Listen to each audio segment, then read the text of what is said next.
WhatsApp everyone, कैसे हैं आप सब लोग। मैं उम्मीद करता हूँ आप सब बढ़िया होंगे। आज आपका आईडीटी का चैप्टर नंबर 2 जो कि चार्जेस ऑफ जीएसटी, उसको यहाँ पूरा का पूरा डिस्कस करेंगे। तो आप एक काम कीजिए, आपका एसएम ओपन कर लीजिए और चैप्टर नंबर 2 पर आ जाइए। सारे क्वेश्चन यहाँ देखेंगे वन बाय वन। तो चलिए स्टार्ट करते हैं। तो चलिए बढ़ते हैं आपके फर्स्ट क्वेश्चन की तरफ, एसएम के, उसको डिस्कस करते हैं यहाँ पे पूरा। तो चलिए आइए, क्या लिखा है उसके अंदर। देखिए लिखा है, Panini private limited Jaipur agree to sponsor sports event organised by Pink City Club in Jaipur. Okay. Panini Private Limited has paid an amount of 5 lakhs for such sponsorship of the sports event. Consequently, said event was named after the brand name of the Panini Private Limited. Examine who is person liable to pay tax in the given case. तो ठीक है, ये question आपका है ना, इसमें क्या है कि ये कोई प्राइवेट लिमिटेड कंपनी, उसने क्या किया कि पिंक सिटी को ना 5 लाख रुपए दिए स्पॉन्सरशिप के लिए। तो यहाँ स्पॉन्सरशिप सर्विस कौन प्रोवाइड कर रहा है? आपका पिंक सिटी क्लब आपकी स्पॉन्सरशिप सर्विस प्रोवाइड कर रही है किसको? इस प्राइवेट लिमिटेड कंपनी को, जो भी पनीनी इसका नाम है। ठीक है, अब आपने ना आपकी सेक्शन 9(3) पढ़ा होगा आरसीएम वाली। ठीक है, उसके अंदर क्या था कि ना बहुत सारे ट्रांजेक्शन दे रखे, जिसके अंदर टैक्स कौन पे करता है, जीएसटी कौन पे करता है, जो रिसिपेंट होता है वो पे करता है। पूरी की पूरा ना वो चैप्टर आपके है उसके अंदर मॉडल में। तो उसमें से क्या ट्रांजेक्शन यहाँ पे कवर होता है। उसमें क्या होता है, जब भी कोई बंदा ना, एनी पर्सन किसी को भी क्या करता है, स्पॉन्सरशिप की सर्विस प्रोवाइड करता है किसको? आपकी बॉडी कॉर्पोरेट को या पार्टनरशिप फर्म को। तो उस केस में क्या होता है, जो रिसिपेंट होता है, रिसिपेंट कौन? बॉडी कॉर्पोरेट या पार्टनरशिप फर्म, वो क्या करती है, उस पर ना जीएसटी कौन जमा करा है? कौन जमा कराती है? ये बॉडी कॉर्पोरेट और पार्टनरशिप फर्म, मतलब रिसिपेंट लोग जमा कराएंगे उसके ऊपर। और रिसिपेंट में कौन होने चाहिए? आपकी सिर्फ बॉडी कॉर्पोरेट और पार्टनरशिप फर्म ही होने चाहिए। तो इस केस में क्या हुआ, जो स्पॉन्सरशिप की सर्विस कौन दे रहा है? आपका क्लब दे रहा है। किसको दे रहा है? बॉडी कॉर्पोरेट आगे ना आपकी प्राइवेट लिमिटेड कंपनी। ठीक है, तो इस केसेस में क्या होगा, जीएसटी कौन जमा कराएगा? ये आपकी जो बॉडी कॉर्पोरेट वो जमा कराएगी। ठीक है, तो रिसिपेंट भी फिक्स है, कौन होना चाहिए? बॉडी कॉर्पोरेट होना चाहिए और पार्टनरशिप फर्म होना चाहिए। और जो सर्विस प्रोवाइडर वो कोई भी हो सकता है। ठीक है, तो उस केस में आरसीएम लग जाता है। तो यहाँ पे क्या होगा, जीएसटी कौन जमा कराएगा? आपका जो प्राइवेट लिमिटेड कंपनी वो जमा कराएगी। ठीक है, सेक्शन कौन सी आपकी? 9(3) बेसिस पे। 9(3) ना आपके रिवर्स चार्ज वाले जो ट्रांजेक्शन दिए बहुत सारे। आंसर चेक कर लेते हैं एक बार। देखिए, ये वो नोटिफिकेशन का रेफरेंस है, ध्यान रखना। ठीक है, ये नोटिफिकेशन का रेफरेंस आपको देना है जब भी आपका आरसीएम का क्वेश्चन आए, क्योंकि इसी नोटिफिकेशन से सारी की सारी आपकी ना आरसीएम की जो है सर्विसेज वो ऐड हुई थी।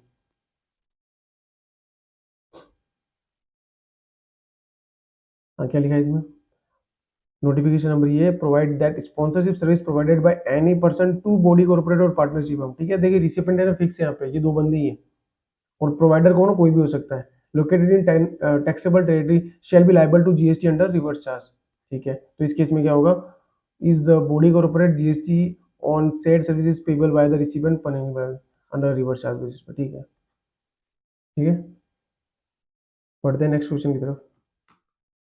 तो ये सेकंड क्वेश्चन को डिस्कस करते हैं आपके। Arpan Singhania is an executive director in Narayan limited Haryana.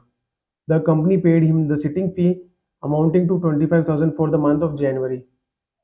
Further salary was paid to Arpan Singhania amounting to 1.5 lakhs for the month of January, on which TDS was also deducted as per the applicable provision under the income tax law. ठीक है, Tapasya Associate, in which Arpan Singhania is a partner, supplies certain professional services to Narayan Limited in the month of January for an amount of 2 lakhs. Discuss the person liable to pay GST in each of the supply involved in the given case. देखिए अर्पन सिंघानिया क्या कर रहा है, company से ना दो तरह के पेमेंट रिसीव कर रहा है, एक तो सिटिंग फी ले रहा है और एक आपकी क्या ले रहा है, सैलरी ले रहा है। और ये जो तपस्या एसोसिएट्स है ना, वो क्या कर रही है, आपकी जो कंपनी जिसमें कौन, ये अर्पन सिंघानिया काम कर रहा है, वही उसको क्या करिए, प्रोफेशनल सर्विस दे रही है, जिसका ना 2 लाख रुपए का बिल बन रहा है। तो पूछ रहा है कि इस केस में ना टैक्स कौन जमा कराएगा, जीएसटी कौन जमा कराएगा।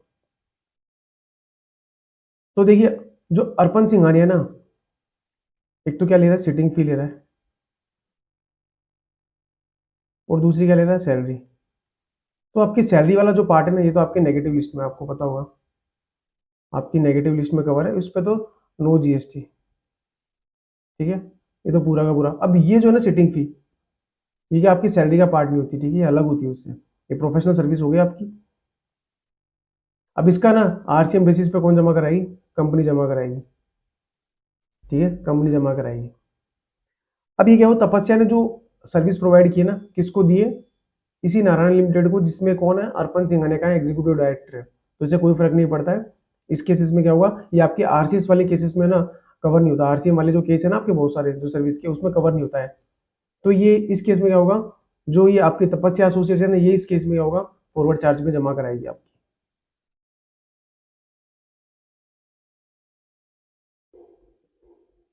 आंसर चेक कर लेते हैं ये बार। देखिए, एक तो सिटिंग फी लिखा है यहाँ पे और एक सैलरी लिखा है, ठीक है। सिटिंग फी पे तो कौन जमा कराएगी, ये लिख दिया, Narayana limited is liable to GST under RCM and दस recipient of service liable to pay, ठीक है। कौन दे रहा है, आपकी कंपनी दे रही है। सैलरी क्या हो गया, मैंने आपको बताया था, जो आपकी शेड्यूल 3 में नेगेटिव लिस्ट वाली में, ओके। तो in the given case the salary receive by are not liable to GST, उस पर लगेगा ही नहीं, ठीक है। अब जो तपस्या एसोसिएट्स ने दिया है, उस केस में क्या होगा, फॉरवर्ड चार्ज ही लगेगा, क्योंकि वो आपकी जो आरसीएम वाली जो लिस्ट है, जो आपके मॉड्यूल में है, आपको पता होगा आपके जो कोर्स में, उसमें नहीं है, ओके। ये उसमें कवर ही नहीं है। देखिए, 10 professional service provided by Tapasya associate to Narayan limited are liable to GST under forward charge and this supplier is liable to pay GST on the same, ठीक है। इजी है। बढ़ते हैं नेक्स्ट क्वेश्चन की तरफ। तो आइए नेक्स्ट क्वेश्चन को डिस्कस करते हैं आपके। Mister Rajveer, a registered person at Delhi, is in the business of selling goods relating to interior decoration under the firm name Rajveer and Sons. Okay, he has opted for the composition scheme for the financial year 21 and 22. His turnover for the current financial year 18 lakhs and is expected to achieve 1 crore 30 lakhs in financial year 22-23. Discuss whether Mr. Rajveer and Sons can still enjoy the benefit of composition scheme financial year 22 and 23. ठीक है। तो देखिए, आपका composition scheme से related question है, जो आपकी section 10 deal करती है इससे। उसमें अपन ने पढ़ा था कि, है ना, कुछ स्पेशल कैटेगरी के जो स्टेट होते हैं, उनके अंदर तो क्या है, लिमिट है ना 75 लैक्स है, और उसके अलावा जितने भी स्टेट रह गए उनके अंदर ना जो आपकी लिमिट है वो 1.5 करोड़ की है, ठीक है। और ये टर्नओवर अपन चेक करते हैं लास्ट ईयर में। अगर लास्ट ईयर में आपका टर्नओवर इससे कम है, ठीक है, तो आप इस साल में एलिजिबल हो जाएंगे।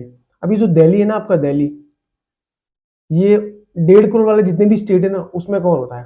तो इसका देखिए टर्नओवर कितना है लास्ट ईयर में।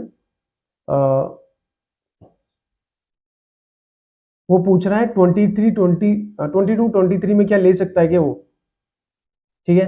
तो ये आपको देगा, ये दे रखा है आपको 80 लैक्स का दे रखा है, ठीक है। टर्नओवर उसका 80 लैक्स का है, और वो is expected to achieve 130 lakh in financial year 22-23, मतलब 22-23 में हो जाएगा। तो 22-23 में जा सकता है क्या, ठीक है। तो 22-23 में चला जाएगा, क्योंकि उसके पिछले वाले साल का कितना है, 80 लैक्स है, ठीक है। तो 80 लाख से जो 1.5 लाख आपका 1.5 करोड़ से कम है, तो एलिजिबल हो जाएगा आपके कंपोजिशन स्कीम के लिए दिल्ली वाली स्टेट में, है ना, क्योंकि इजीली मिल जाएगी उसको। ओके, और भी है इसमें, हाँ, और कुछ भी लिखा है। His son Karan wants to start a business of providing services relating to interior decoration after completing post-graduation course in interior decoration under the same firm name Rajveer and Sons with effect from 1st April of the financial year 22-23 and wants to enjoy the benefit of composition scheme under GST. अब वो ऐसे बोल रहा है कि उसका जो बेटा है ना, वो भी ज्वाइन करना चाहता है, ठीक है।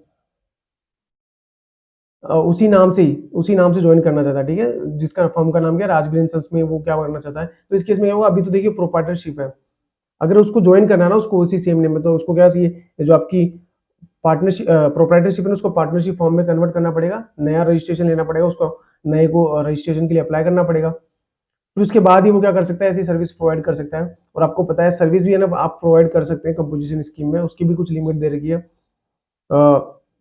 पिछले साल का 10% दे दिया टर्नओवर का, ओके, और 5 लाख दोनों में से जो भी ज्यादा हो आप क्या कर सकते हो, उतनी सर्विस प्रोवाइड कर सकते हो, वो आपको बताइए। तो इस तरीके से इसका आंसर आ जाएगा। एक बार चेक कर लेते हैं।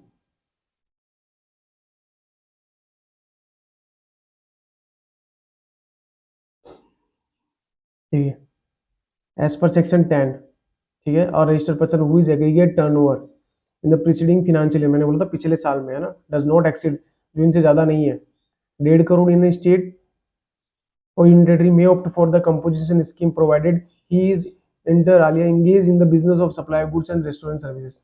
मतलब है ना, उसमें 3 तरह के पर्सन होते हैं, आपको पता है, एक तो मैन्युफैक्चरर, रेस्टोरेंट सर्विस प्रोवाइडर है, और एक ट्रेडर होता है। उन 3 बंदों को ही वो स्कीम मिली हुई है, ठीक है। However person who opts for composition scheme is permitted to supply service other than restaurant service of a value not exceeding 10% of the turnover in the state of union in the preceding financial year, मैंने आपको बोला था वो service भी दे सकता है, तो कितनी दे सकता है 10% of the turnover in state और union territory in the preceding financial year, और 5 लाख दोनों में से जो भी हायर, मैंने आपको ये भी बता दी, ठीक है। In the given case mister Rajveer and sons engage in the business of selling goods, ये ट्रेडर वाली कैटेगरी में आ गया आपका, ठीक है। Relating to interior decoration he is eligible for composition scheme in the financial year 22-23 since its aggregate turnover in the financial year 21 and 22 80 lakhs does not exceed 1.5 crore, ठीक है।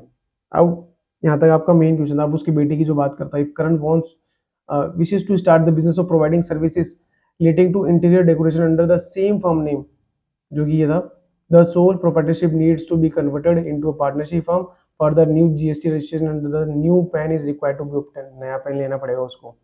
इन सच केस वो service भी दे सकता है, जो आपको बताया था मैंने 10% ऑफ द पिछले साल का और 5 लाख 10% किसका टर्नओवर का, और 5 लाख दोनों में से जो भी हायर हो उतनी सर्विस देता है, ठीक है।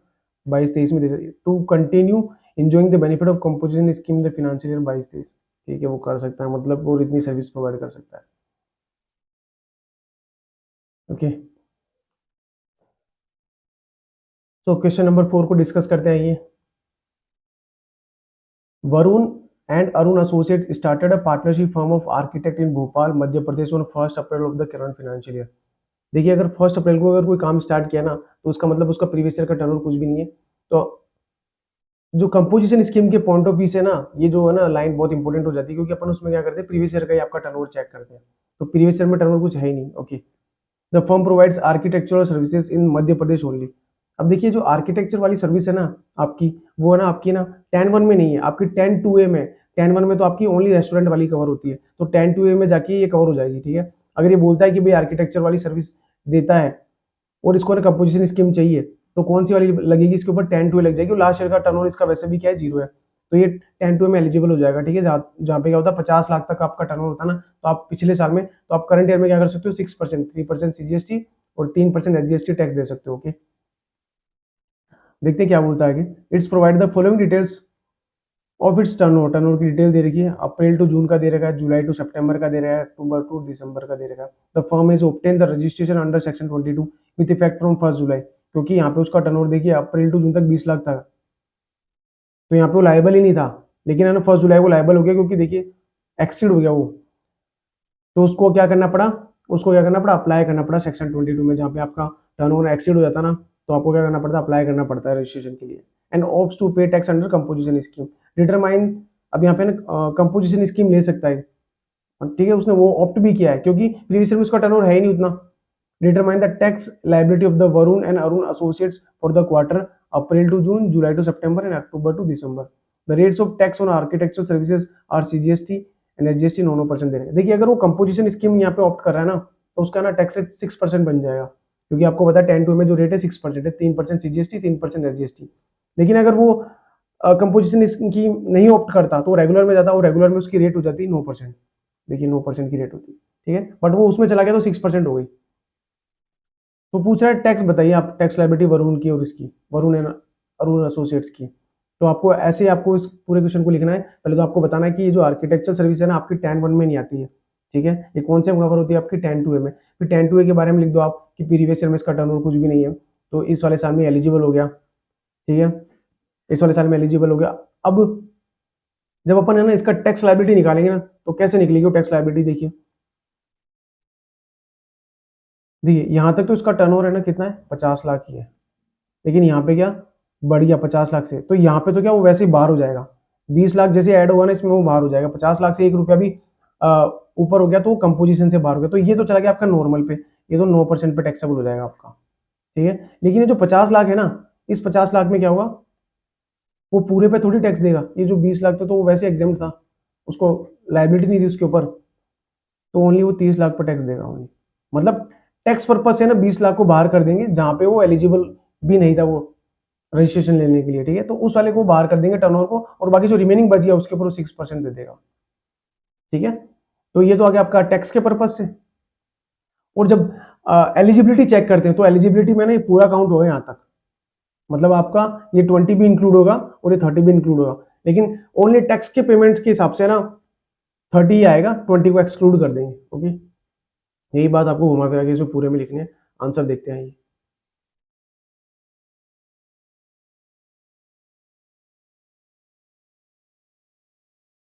अब वो भी लिख देना, आप मार्जिनल सर्विसेज भी दे सकते हो, तो आप सेम है कॉमन, ठीक है।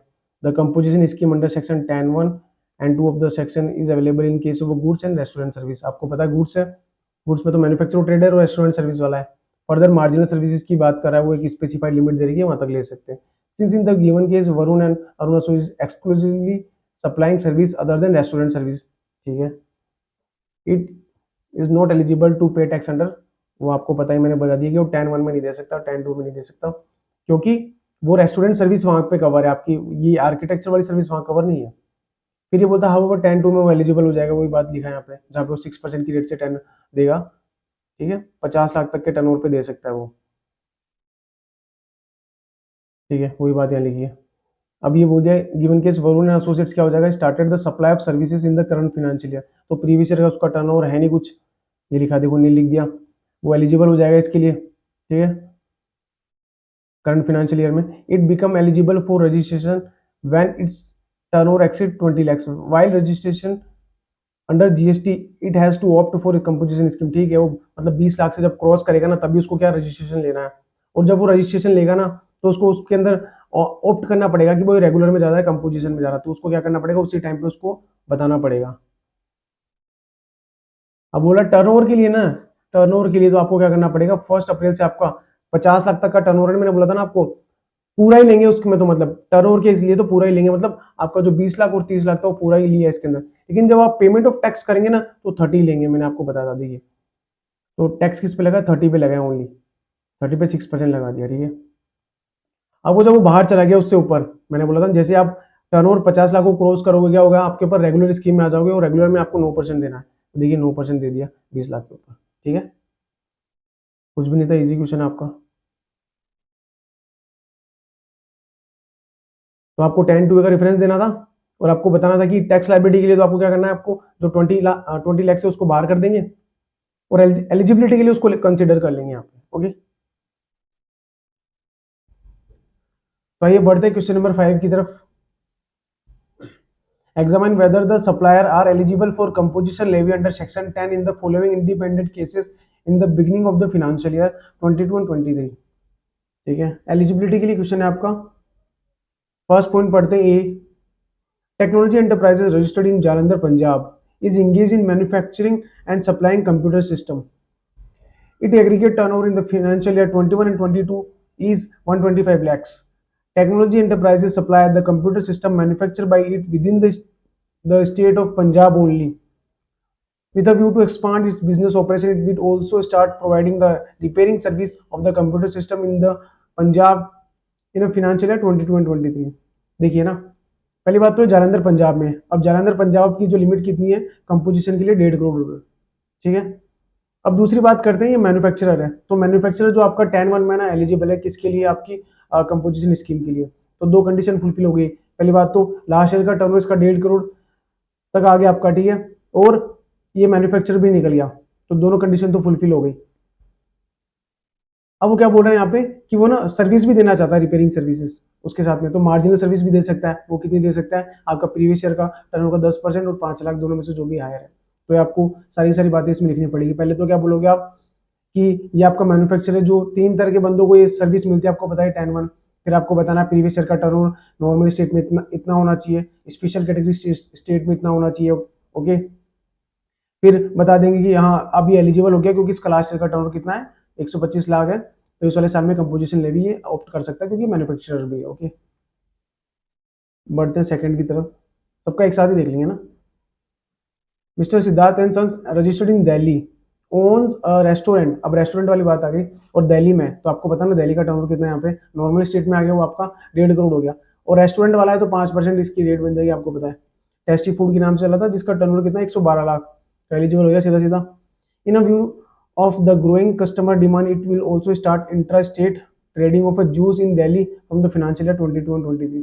अब वो क्या करना चाहता है, वो जूस भी बेचना चाहता है, तो आपको पता है उनको मार्जिनल सर्विस मिलती है, क्या कर सकते हैं वो उतनी लिमिट तक क्या कर सकते हैं, मार्जिनल सर्विस प्रोवाइड कर सकते हैं, तो कर देगा कोई नहीं। इसमें भी वही बातें लिखनी सारी की सारी कि हाँ ये दिल्ली में नॉर्मल स्टेट में इसकी लिमिट कितनी 1.5 करोड़ है, पिछले साल में इसका 112 ही दे रखा तो एलिजिबल हो गया, और रेस्टोरेंट वाला तो 5% के लिए, और जो इसकी टैक्स रेट इस पर लग जाएगी 2.5% CGST, 2.5% SGST।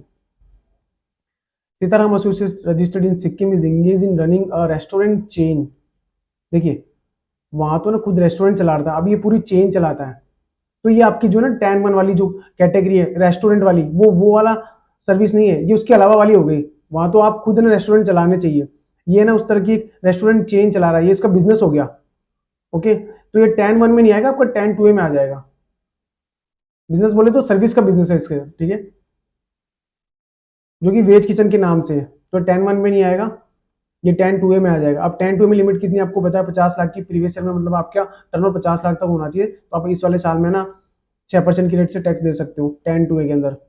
अब इसका टर्नओवर देखा है, देखो 21-22 का दे रखा है 73 लाख रुपए, तो ये बाहर हो गया टैन टू ए में, एलिजिबल ही नहीं है, ठीक है। In the financial year 22 and 23, it decided to shut down the food chain owing to huge losses being incurred in the said business. Instead, it will start providing। ठीक है, तो पहली बात तो एलिजिबल है नहीं थी, ये पूछा था, तो एलिजिबल नहीं है टैन टू में, ठीक है। टैन वन में वैसे नहीं है, क्योंकि ये रेस्टोरेंट वाला इसका वो है नहीं, सर्विस है नहीं, और सेकंड वाले में टर्नओवर के हिसाब से बाहर हो गया।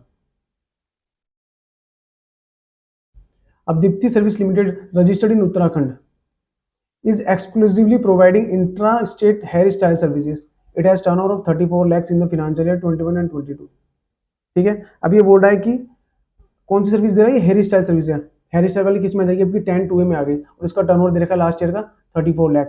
तो 34 लाख लास्ट ईयर का, तो इस वाले 50 लाख से वैसे कम हो गया, तो इस वाले साल में क्या कर सकता है, 6% दे सकता है। बस यही पूछा था, आंसर चेक कर लेते हैं।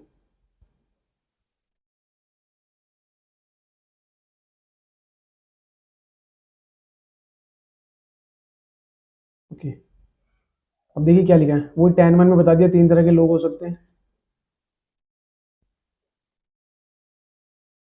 अब देखिए क्या लिखा है, वो मार्जिनल सर्विस की बात बोल दी यहाँ पे, मार्जिनल सर्विस भी प्रोवाइड कर सकते हैं, ठीक है। अब ये 10 टू ए की बात आ गई आपकी, 50 लाख तक मिल जाएगा आपको, ठीक है। अब चारों का आंसर दे दिया इसी केस में। फर्स्ट के लिए बोल दिया, फर्स्ट के लिए क्या बोला देखिए,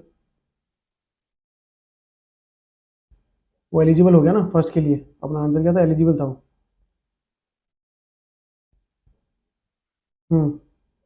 कैन सप्लाई रिपेयर सर्विस भी दे सकता है, मार्जिनल भी दे सकता है, ये तो बताया था अपन को, और वो एलिजिबल भी हो गया आपके उस वाले केस के लिए।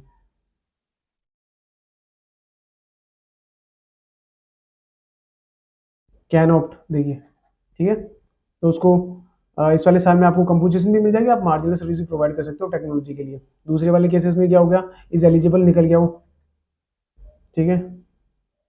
तीसरे वाले केस में क्या हुआ था, वो 10 टू ए में नहीं आया था, क्योंकि उसका लिमिट क्या हो गया था, टर्नओवर ज़्यादा हो गया था, तो उसको बाहर कर दिया था ना, तो एलिजिबल था या नहीं था, can not avail the benefit of. 4 में क्या था, उसका 50 लाख से कम था, तो वो ले सकता था, बोला था ना, is exclusively engage in the supply of service, ठीक है।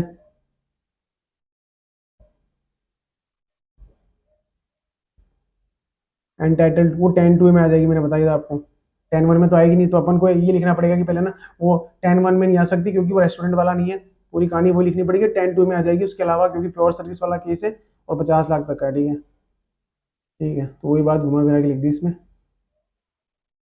चलिए बढ़ते हैं नेक्स्ट क्वेश्चन की तरफ। तो आइए बढ़ते हैं क्वेश्चन नंबर 6 की तरफ, उसको पढ़ते क्या लिखा उसमें। B&D company, a partnership firm in Nagpur, Maharashtra, is a wholesaler of a taxable product P and product Q exempt by way of notification। ठीक है, दो प्रोडक्ट में डील करती है P और Q में, P तो टैक्सेबल है और Q क्या एग्जेम्प्ट है। The firm supply this product only in the eastern part of Maharashtra, ठीक है। All the procurement goods and service of the firm are from the supplier registered under regular scheme in the state of Maharashtra। The firm पे tax under composition scheme, अभी किसमें पे tax कर रही है वो, कंपोजिशन में, ठीक है, मतलब वो एलिजिबल है प्रीवियस ईयर में, ध्यान रखना, ठीक है। B&D company has furnish the following details with respect to its turnover, turnover की उसने डिटेल दी है, जो कि एक्सक्लूसिव ऑफ टैक्सेस दे रखे हैं। अब ये फर्स्ट क्वार्टर है आपका और ये सेकंड क्वार्टर है। अब आपको पता है ये कौन है, होलसेलर है, तो होलसेलर कितना देता है, 1% देता है, ठीक है, किसका, टर्नओवर का, कौन से वाले का, टैक्सेबल का।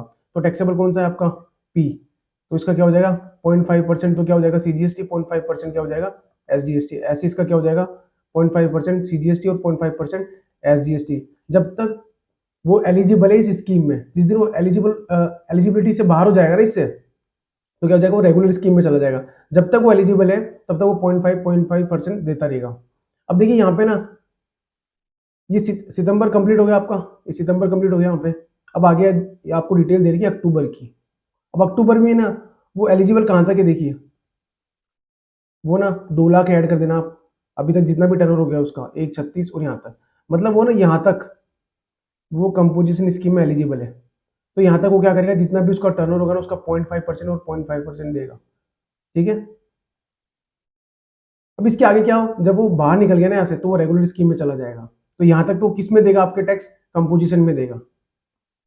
अब वो यहाँ से ना बाहर हो गया, यहाँ से बाहर हो गया, वो रेगुलर में देगा टैक्स, ठीक है। Further B and D company paid freight of 1,40,000 to GTA during the period April to October, मतलब अप्रैल से लेकर अक्टूबर तक उसने एक जीटीए को पेमेंट किया 1,40,000 रुपए का। तो पर मंथ कितना गया 20,000 रुपए का। Assume equal amount of freight is paid each month on the 10th day of each month, मतलब 10 तारीख को पेमेंट करता है, ठीक है। Also assume that goods for the which the freight is paid on a 10th day of the month are transported between 11th to 20th day of the month, मतलब 11 से 20 के बीच में वो माल है ट्रांसपोर्ट होता है, ठीक है। All the above amount are exclusive of taxes wherever applicable, ठीक है। कंप्यूट जीएसटी लायबिलिटी निकालो, ignore ITC provision of B and D company for the period April to October निकालना है आपको under composition scheme. Composition scheme में जो भी उसकी लायबिलिटी बन रही है ना अप्रैल टू अक्टूबर निकालनी है आपको, ठीक है। रेगुलर में नहीं, ओनली कंपोजिशन स्कीम में। और कैलकुलेशन करो ईच क्वार्टर के लिए सेपरेटली, मतलब आपको जून के लिए, सितंबर के लिए और दिसंबर के लिए तीनों के लिए अलग कैलकुलेशन करनी है, ठीक है।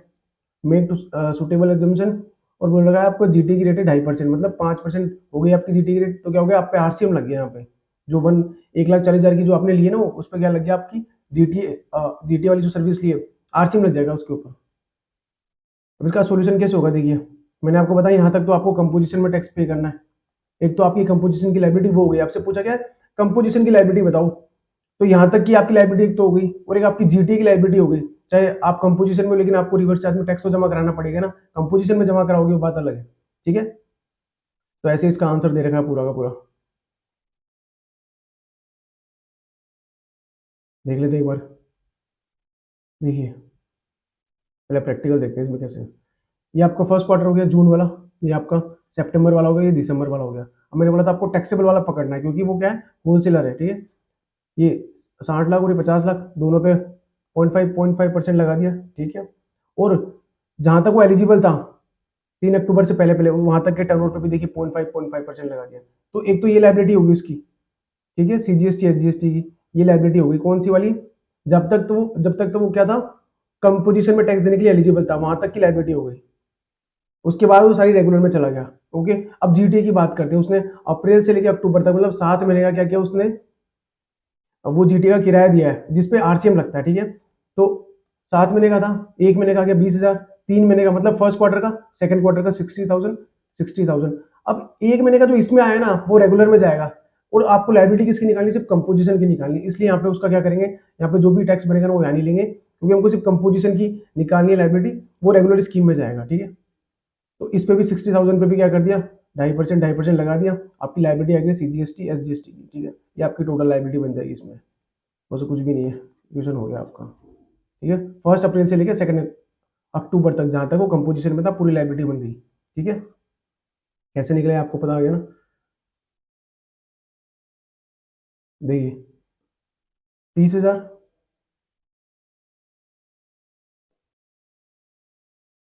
और 1,500, ओके। A1 A2 जोड़ दिया आपने, देखिए टोटल सीजीएसटी हो गया, ऐसे टोटल एसजीएसटी हो जाएगा आपका, ओके। तो आपकी लायबिलिटी ऐसे निकल रही, देखिए आप 31,000 26,500।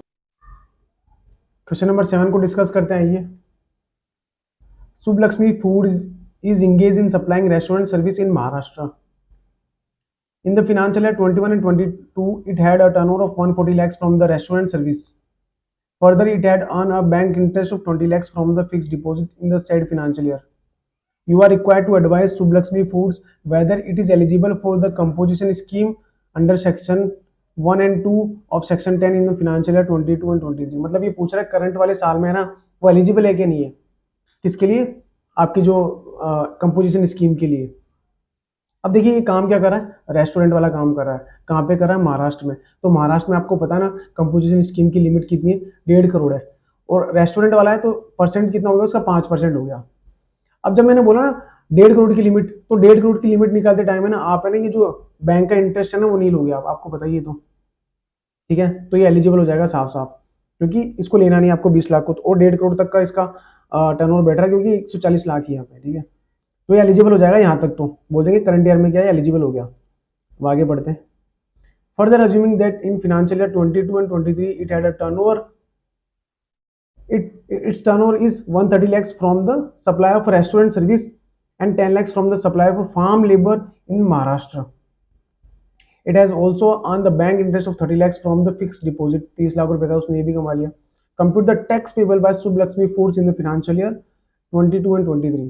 अब ये टैक्स पेबल की बात कर रहा है, ऊपर तो पूछा एलिजिबिलिटी के लिए, आप क्या पूछ रहा है टैक्स कितना बनेगा इसका। तो देखिए कितना हो गया, मैंने बोला था पिछले साल में आपका टर्नओवर 1.5 करोड़ तक होना चाहिए, तो आप इस वाले साल में एलिजिबल हो गए। तो आपका टर्नओवर पिछले साल में कम था, आप एलिजिबल हो गए, तो इस वाले साल में आप जितना भी टर्नओवर होगा ना 1.5 करोड़ तक का, उस पर आप कितना टैक्स दोगे, रेस्टोरेंट वाले तो 5%। तो अब इसका टर्नओवर कितना भी 130 लाख तो ये रहा, और 10 लाख रुपए ये रहा, 140 लाख हो गया ना। ये सप्लाई ऑफ फार्म लेबर है ना, ये एग्जाम्प्ट नहीं है आपका, ठीक है ना, टैक्सेबल है, तो 140 हो गया। अब यहाँ पे ना ये जो है ना 30 लाख, वही लोन वाली बात आ गई, बैंक इंटरेस्ट, ये आपको लेना नहीं है, ध्यान रखना। तो 140 पे आपका वही 2.5% तो सीजीएसटी और 2.5% एसजीएसटी निकल जाएगा। ओके, आंसर चेक कर लेते हैं।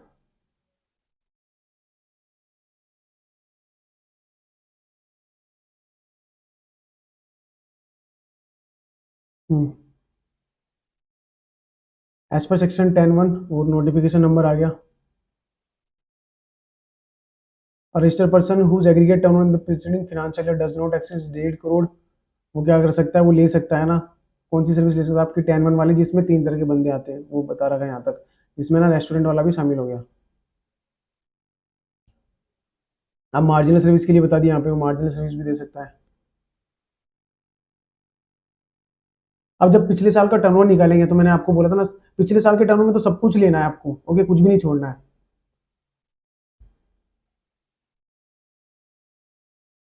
ठीक है। ये सारी बातें देखो वही लिखी घुमा फिरा गया। अब है ना ये 5% ले लिया, देखिए आपको टैक्स निकालना था ना, तो 140 का 5% ये ले लिया, ठीक है। अब वो 30 लाख को लिया नहीं, उसके बारे में यहाँ लिख दिया। अब पहली बात वो एलिजिबिलिटी के लिए पूछा था ना उससे पहले पार्ट में,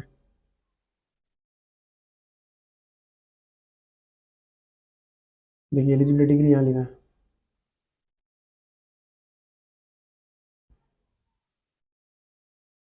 हम्म, is eligible for opt for composition scheme under section ये, ठीक है। तो ये एलिजिबल हो गया, पूरी कहानी वो लिख दी घुमा फिरा के सारी की सारी। अब फिर यहाँ पर टैक्सेबिलिटी के लिए पूछा था, तो यहाँ पर टैक्सेबिलिटी निकाल दी, ठीक है। और ये यहाँ तक एलिजिबिलिटी के लिए पूछा था, बट आपको बात है ना पूरी घुमा फिरा के सारी लिखनी है, इसके अंदर छोड़ना कुछ भी नहीं है, ठीक है। एग्रीगेट टर्नओवर में क्या शामिल है क्या नहीं है, क्या रेट है, कौन से स्टेट है, वो सारी बात लिखनी है आपको, ठीक है। बढ़ते हैं नेक्स्ट क्वेश्चन की तरफ आपके। सो आइए बढ़ते हैं क्वेश्चन नंबर 8 की तरफ, क्या लिखा है उसके अंदर उसको डिस्कस करते हैं। Bansal and Chandiok started a partnership firm of chartered accountant in Jaipur on 1 April in current financial year. The firm specialise in providing audit services to the bank in Rajasthan. Its provide the following details of its turnover. April to June का जो turnover है वो दे रखा 10 लाख, जुलाई to सितंबर का दे रखा 20 lakh. It cross the threshold limit of 20 lakhs on 1st August. Bansal and Chandik wishes to opt to pay a tax at a concession rate under section 10(2)(a). Examine whether the firm is eligible for this scheme in the current financial year. If yes, then determine the tax payable by its in quarter first and second। ठीक है, तो पूछ रहा है पहली बात तो eligibility पूछ रहा है, वो टैक्स क्या पे होगा उसका फर्स्ट क्वार्टर सेकंड क्वार्टर में दोनों के लिए पूछ रहा है, ठीक है। तो कैसे करेंगे अपन, तो पहली बात तो ये क्या कर रहा है, ऑडिट सर्विस दे रहा है। तो ऑडिट सर्विस आपकी कौन से वाले केस में आ गई, 10(2)(a) वाले में आ गई। तो 10(2) वाले के लिए क्या देखते हैं अपन, लास्ट ईयर का टर्नओवर, लास्ट ईयर का टर्नओवर कितना होना चाहिए, 50 लाख तक होना चाहिए। तो लास्ट ईयर में इसने का टर्नओवर कुछ है ही नहीं, क्योंकि इसने स्टार्ट किया है, ओके। तो एलिजिबल हो गया ऑटोमेटिकली। अब क्या होगा, एलिजिबिलिटी का तो क्वेश्चन यहाँ सोल्व हो गया, अपन बोल देंगे कि हाँ लास्ट टाइम इसका टर्नओवर कुछ था नहीं और ये प्योर सर्विस का केस है, 10/2 में आ जाएगा आपका। फिर पूछ रहा है टैक्स पेबल बताओ फर्स्ट क्वार्टर में और सेकंड क्वार्टर में। अब देखिए फर्स्ट क्वार्टर में तो क्या होगा, 10 लाख रुपए का टर्न हुआ है, तो 20 लाख तो वैसे ही छूट है उसको, ठीक है, क्योंकि उसका थ्रेशोल्ड तक तो जब क्रॉस नहीं होगी वहां तक तो वैसे टैक्स नहीं देना ना उसको। फिर क्या होगा, 20 लाख फिर टर्नओवर हो गया उसका, तो टोटल कितना हो गया, 30 लाख का टर्नओवर हो गया, तो 20 लाख तो घटा दो, उसमें 10 लाख पे उसका टैक्स बन जाएगा। 10 लाख पे कितना हो जाएगा, 6%, ठीक है, 3% CGST, 3% SGST, बस। बढ़ते नेक्स्ट क्वेश्चन की तरफ। यही चलो एक बार देख लेते हैं इसमें क्या लिखा है पूरा। वैसे तो यहीं तक इसमें था, फिर भी आंसर चेक कर लेते हैं किस तरीके से लिखा है।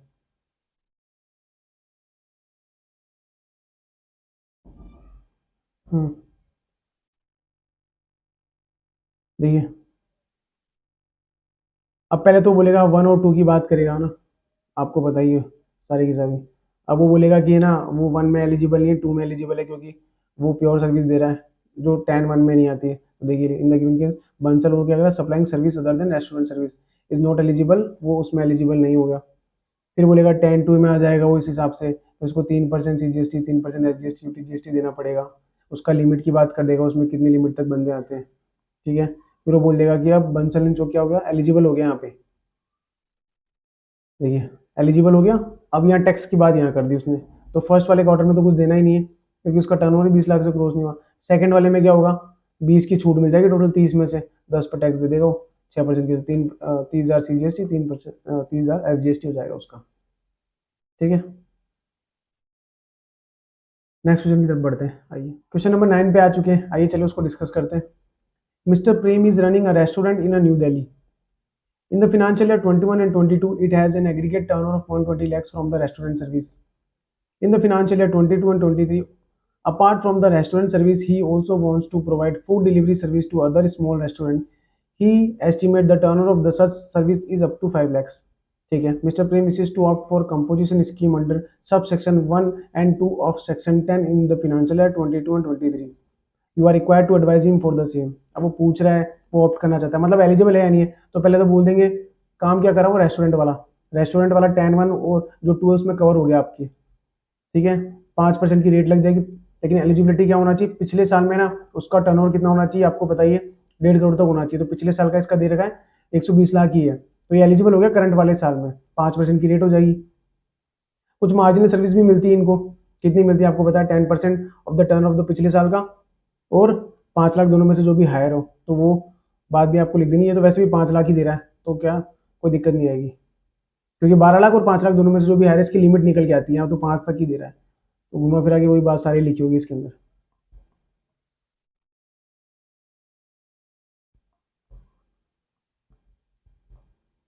यह है आपका, ठीक है।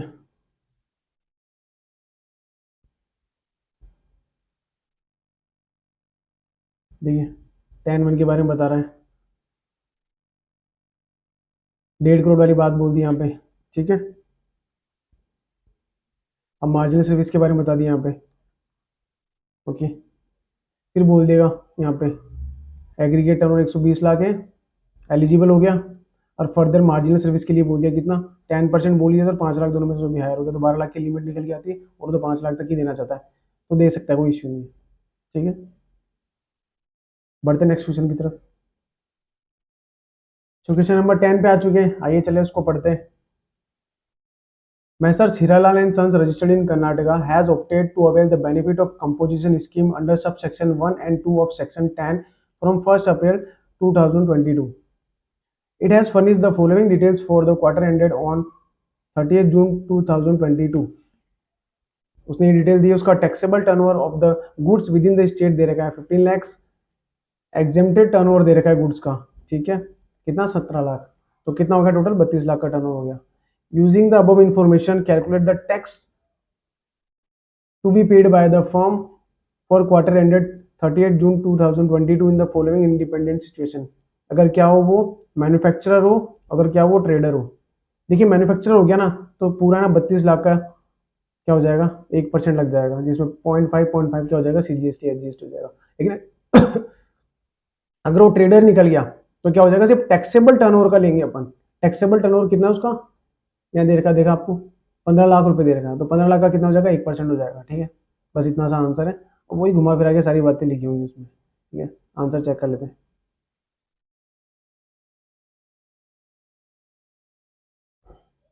देखिए, अगर मैन्युफैक्चर है तो 1% किसका हो गया, 32 लाख का।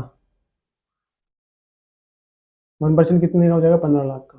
ठीक है, बाकी आपको लिखना हो तो इसमें कंटेंट लिख देना, डिपेंड करता है आपके नंबर का कितने का है क्वेश्चन एग्जाम में, है ना।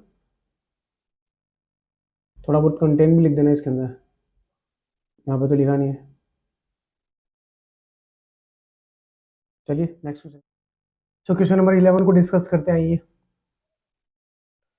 Messrs All in One, a partnership concern or registered supplier under GST, is engaged in providing various services under one roof.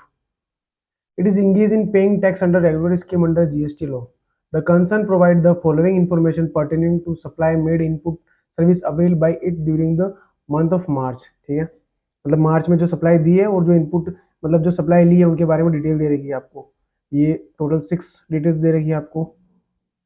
ठीक है, क्या पूछ रहा है क्वेश्चन, एक बार देखते हैं। Determine the GST liability of Messrs All in One for the month of March by giving necessary explanation for treatment of various item. आपको लाइबिलिटी निकालनी है आपको उसकी। ठीक है, rates of GST for both inward and outward supply is 9% each except renting a vehicle for a which GST rate 2.5% each is applicable. मतलब 5% की rate है उसके लिए। ठीक है, Messrs All in one commences its business from February से उसने उसका काम धंधा स्टार्ट किया है। All the supplies are interstate supply, ignore the provision relating to input tax credit. Okay, चलिए पढ़ते। पहली क्या उसने सप्लाई की है, provide direct selling agent service to Y bank limited. अब देखिए, वाई बैंक लिमिटेड को सर्विस किसने प्रोवाइड की है, ये आपकी ऑल इन वन में। और ऑल इन वन कौन है, एक पार्टनरशिप फॉर्म है। ठीक है, आरसीएम कब लगता है उस केस में, जब इंडिविजुअल प्रोवाइड करता है, किसको, बैंक को, एनबीएफसी जो भी आपके वो इंस्टीट्यूशन है फाइनेंशियल, उनको जब क्या करता है, इंडिविजुअल प्रोवाइड करता है तब आरसीएम लगता है। बैंक लोग जमा कराते हैं उस पे जीएसटी वगैरह। ठीक है, बट यहाँ पे कौन है, पार्टनरशिप फॉर्म है, तो यहाँ पे क्या लगेगा आपका, फॉरवर्ड चार्ज ही लगेगा। ठीक है, और टैक्स कौन जमा कराएगा इस पे, ये ऑल इन वन ही जमा कराएगा 9% की रेट से। ठीक है, 9% की रेट से। ओके, यहाँ लिख देता हूँ थोड़ा अच्छे तरीके से।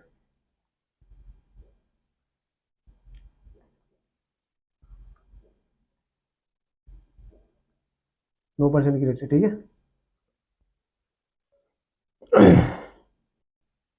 अब प्रोवाइड कर रहा है security services to ABC private limited और रजिस्टर्ड पर्सन अंडर जीएसटी। अब सिक्योरिटी की सर्विस के में ऐसा केस है कि जो है ना, सर्विस प्रोवाइडर कौन होना चाहिए, अदर देन बॉडी कॉर्पोरेट होना चाहिए। तो वो बात तो फुलफिल हो गई, यहाँ पे अदर देन बॉडी कॉर्पोरेट है, यहाँ पे पार्टनरशिप फॉर्म है। लेकिन रिसिपेंट कौन होना चाहिए, रिसिपेंट के लिए बोला सिर्फ रजिस्टर्ड पर्सन होना चाहिए। तो एबीसी प्राइवेट लिमिटेड है ना, और वो रजिस्टर्ड है। ठीक है, और देने वाला कौन है, अदर देन बॉडी कॉर्पोरेट है, तो यहाँ पे आरसीएम लग जाएगा। और टैक्स कौन जमा कराएगा, आपका एबीसी प्राइवेट, जो ये है ना एबीसी आपकी, ये जमा कराएगी। ठीक है, तो यहाँ पे आरसीएम लग गया, और यहाँ पे लाइबिलिटी किसकी है, इस बंदे की, एबीसी लिमिटेड की। ओके, अब तीसरे वाले पॉइंट में क्या लिखा है, ये सिक्योरिटी सर्विस प्रोवाइड कर रहा है किसको, ट्रस्ट को। ट्रस्ट क्या है, अनरजिस्टर्ड है, तो यहाँ पे फॉरवर्ड चार्ज लग जाएगा। क्योंकि आपकी वो कंडीशन तो फुलफिल हो गई कि सर्विस प्रोवाइडर कौन होना चाहिए, अदर देन बॉडी कॉर्पोरेट होना चाहिए। लेकिन रिसिपेंट वाली जो कंडीशन है फुलफिल नहीं हुई, क्योंकि रिसिपेंट कौन होना चाहिए, रजिस्टर्ड होना चाहिए। और यहाँ पे रजिस्टर्ड जो रिसिपेंट है वो क्या है, अनरजिस्टर्ड पर्सन है। ठीक है, तो कौन जमा कराएगा, आपकी ऑल इन मनी जमा कराएगी। ठीक है,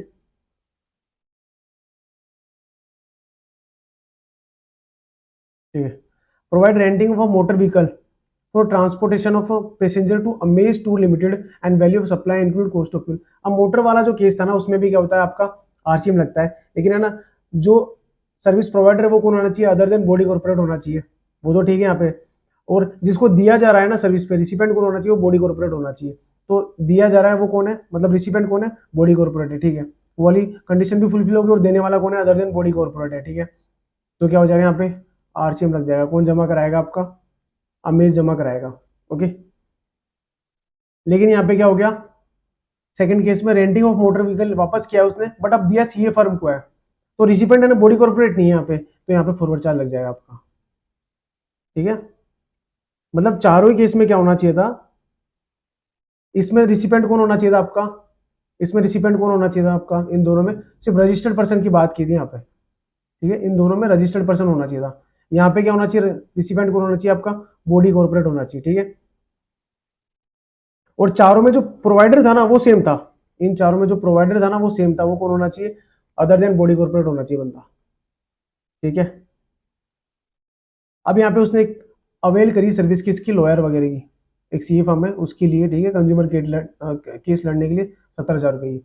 अब है ना इसमें आर्चिंग तब लगता है जब आपका जो सामने वाला बंदा ना जो ले रहा है वो रजिस्टर्ड होना चाहिए पिछले साल में, उसका टर्नओवर मतलब रजिस्टर्ड होना चाहिए था, वो उसका टर्नओवर एक्सीड होगा तब वो रजिस्टर्ड हो जाएगा। अगर वो रजिस्टर्ड नहीं है ना तो एग्जाम्प्ट हो जाता है। अब इसने तो धंधा ही अभी स्टार्ट किया, देखिए कभी स्टार्ट किया, फरवरी में लिखा ना यहाँ पे, अभी जस्ट लिखा था यहाँ पे फरवरी में, तो पिछले साल में क्या था, रजिस्टर्ड ही नहीं था, तो ये क्या होगा, इसके लिए एग्जाम्प्ट हो जाएगा, ठीक है, तो कुछ भी नहीं होगा इसका, ठीक है। अब इसका आंसर चेक कर लेते हैं।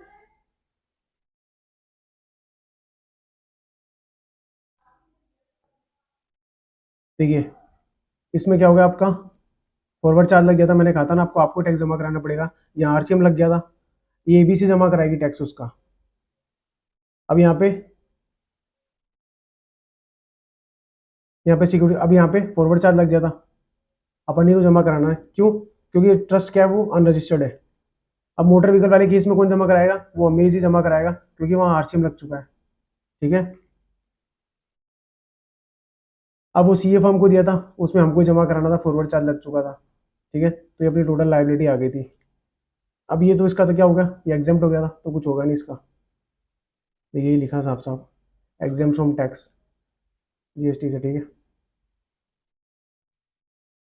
तो आइए बढ़ते हैं आपके नेक्स्ट क्वेश्चन, क्वेश्चन नंबर 12 पर। ML limited has two registered place of business in the state of Haryana. Its aggregate turnover during the financial year 21 and 22 was 62 lakhs. It wishes to opt for composition levy under subsection 1 and 2 of section 10 for one place of business in the financial year 21-22.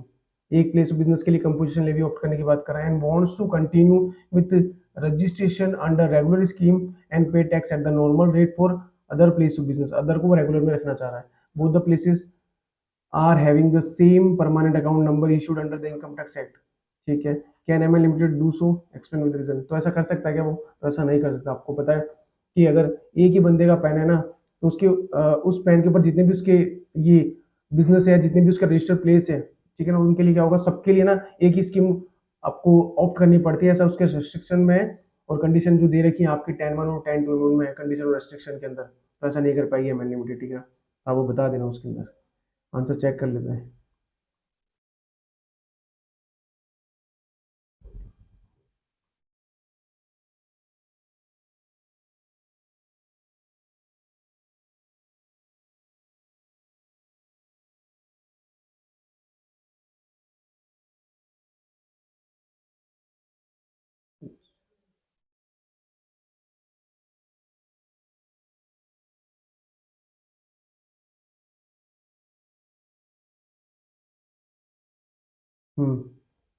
देखिए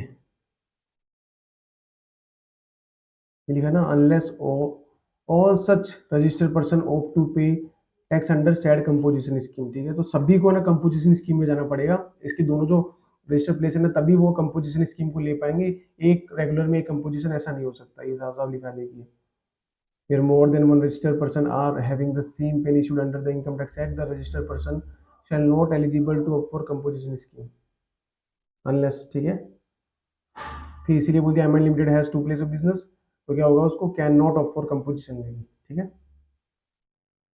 चलिए बढ़ते हैं आपके question number 13 की तरफ।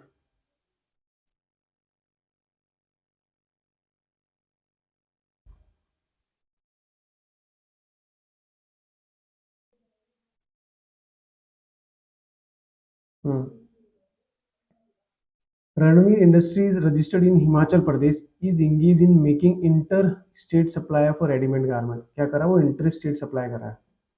The aggregate turnover of the Ranveer industry in the financial year 21 and 22 is 70 lakhs. It has opted for the composition levy under subsection 1 and 2 of section 10 in the financial year 22 and 23। देखिए पहली बात तो ना वो inter-state supply कर रहा है और उसने ऑप्ट कर लिया आपका कंपोजिशन लेवी, तो वो कर ही नहीं सकता था, ठीक है ना, गलती हो गई उससे।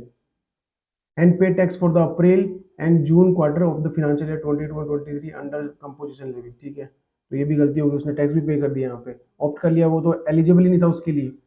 The proper officer has levied penalty for wrongly availment of the scheme on the Ranveer industry in addition to the tax payable by it. Okay ठीक है, पेनल्टी लगा दी किसने, प्रॉपर ऑफिसर ने। Examine the validity of the action taken by the proper officer, तो क्या proper officer कर सकता है क्या? बिल्कुल कर सकता है, क्योंकि वो एलिजिबल ही नहीं था। ठीक है, तो उसको पेनल्टी देनी पड़ सकती है, और हो सकता है इसके अलावा उसके ऊपर जो अदर आपकी 73 74 उसकी भी प्रोसीडिंग चल जाए। तो क्या प्रॉपर ऑफिसर सही, प्रॉपर ऑफिसर ने जो कि सही किया है क्या? तो बोल देंगे हाँ बिल्कुल सही किया प्रॉपर ऑफिसर ने। ठीक है,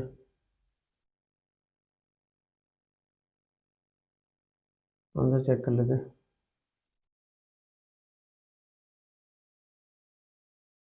हम्म, ठीक है, ये लिखा है ना, however shall not be eligible, अगर वो इंटरेस्टेड करता है। ठीक है,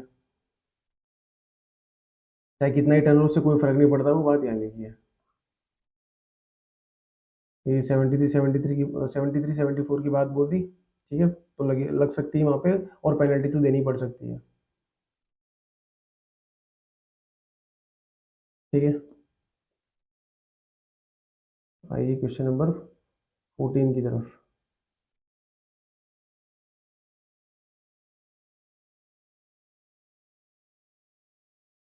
Mr. Yes doing business in the state of Kerala commence his business in the month of April. Provide the following further information। ठीक है, केरला में बिजनेस करता है और ये अप्रैल की इन्फॉर्मेशन दिया उसने, बिजनेस भी स्टार्ट किया है। ठीक है ना, अप्रैल में। His interested turnover for the first two quarter was as follow. April to June का दे दिया 20 लाख, और जुलाई टू सितंबर का दे दिया 100 lakh.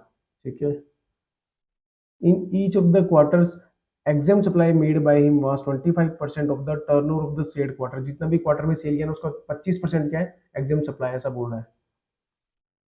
Since the product supplied by him was eligible for composition scheme, he opted for a registration under composition scheme with effect from 1 जुलाई। उसने 1 जुलाई को क्या किया है, कंपोजिशन के लिए अप्लाई किया है, ऑप्ट कर लिया मतलब ना। You are required to compute the tax payable by mister S under the GST law for the above information. अगर वो मैन्युफैक्चरर और ट्रेडर हो, तो मैन्युफैक्चरर और ट्रेडर की रेट बताइए आपको कितनी, 1% दे, दोनों की रेट है।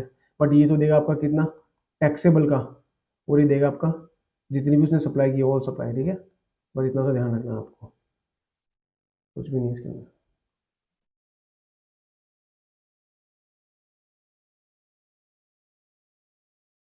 देखिए, मैन्युफैक्चर और ट्रेडर के लिए बोल दिया, 1% हो जाएगा। ये तो देगा आपका टैक्सेबल का, और ये देगा इसकी जितनी भी उसने इन द स्टेट और कर दी उतनी यूनियन टेरिटरी पूरी, मतलब है ना। अगर वो मैन्युफैक्चर होगा तो बता रखा है, और वो ट्रेडर होगा तो बता रखा है। देखिए,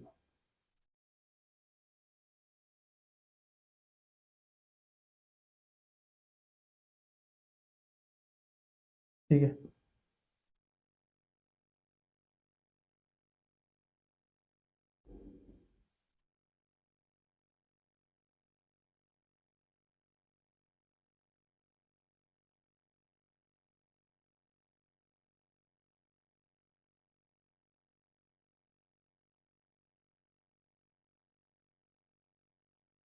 ओके, तो यहाँ पे आपके सारे क्वेश्चन पूरे हो चुके हैं। मिलते हैं नेक्स्ट चैप्टर में। Okay, till then tata bye bye.